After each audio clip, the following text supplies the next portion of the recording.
should be ashamed of themselves. Because you know why? Because they're afraid, because then the Globe will say, we're not providing health care for the poor. Open the doors of Caritas Christi to every hospital that we run, and let's care for the poor and see if God will provide. Either that or close the doors of Caritas Christi. That's what the great Catholic named James Michael Curley did in Boston. He opened the doors of City Hospital to all the poor of the city. And this is a terrible scandal, Father. This is the church itself is inflicting this defeat on the pro-life cause. The church itself has called itself pro-life. All right. You know, I can call myself a dignified Englishman, but you know what? I'm no dignified Englishman. I'm an East Bostonian.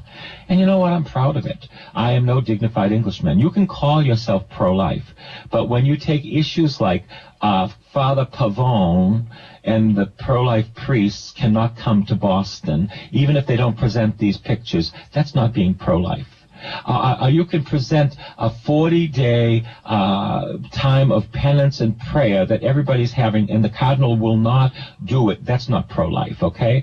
You can present that around the corner from where he used to live is an abortion mill, and he never even went there, and that's not pro-life either, okay? You can call yourself pro-life, my friend, but my friend, if you don't do the things, now if we sign up with the Centene, we are not only not pro-life, we are pro-death.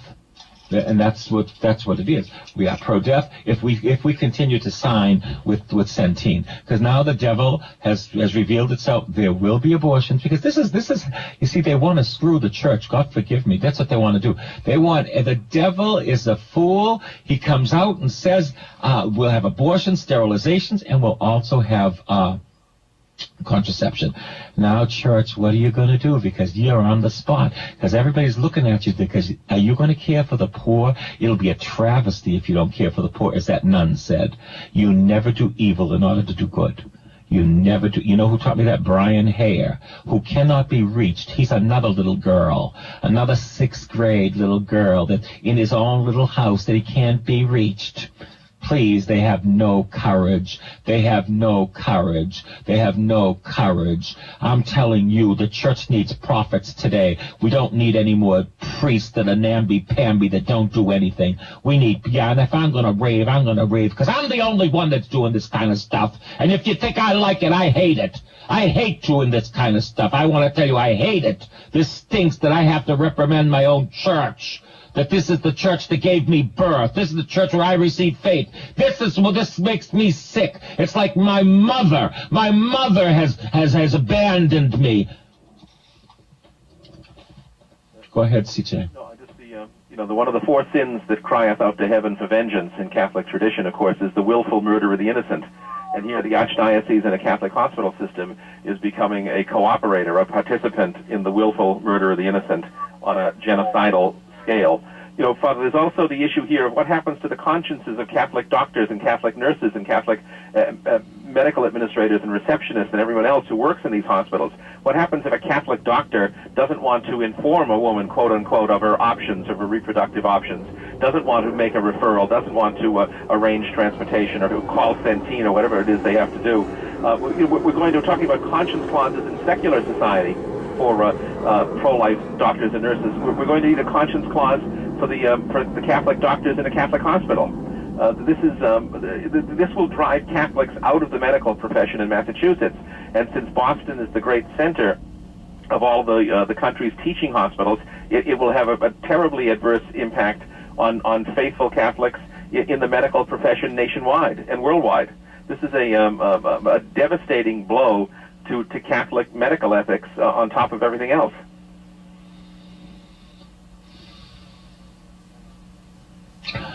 Okay, the Cardinal's number, 617-782-2544.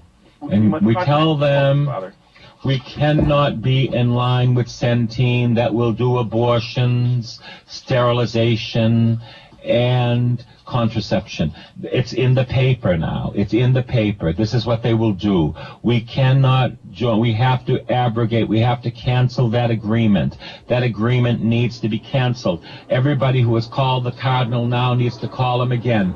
617-782-2544. The church cannot be in the business of abortion. The church cannot be in the business of contraception. The church cannot be in the business of sterilization.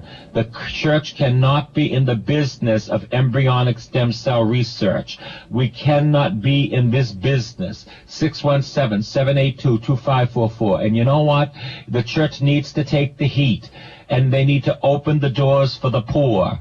And they need to care for the poor. We don't need Centene. We have God who is a provider. We have God who is a provider. 617-782-2544. You call the Cardinal right now and you say, we cannot join with Centene that will do abortion, sterilization, and birth control. Also, I want you to call Father Brian Hare and say the same thing and say, we're trying to call you, Father Brian, but you're not available. You're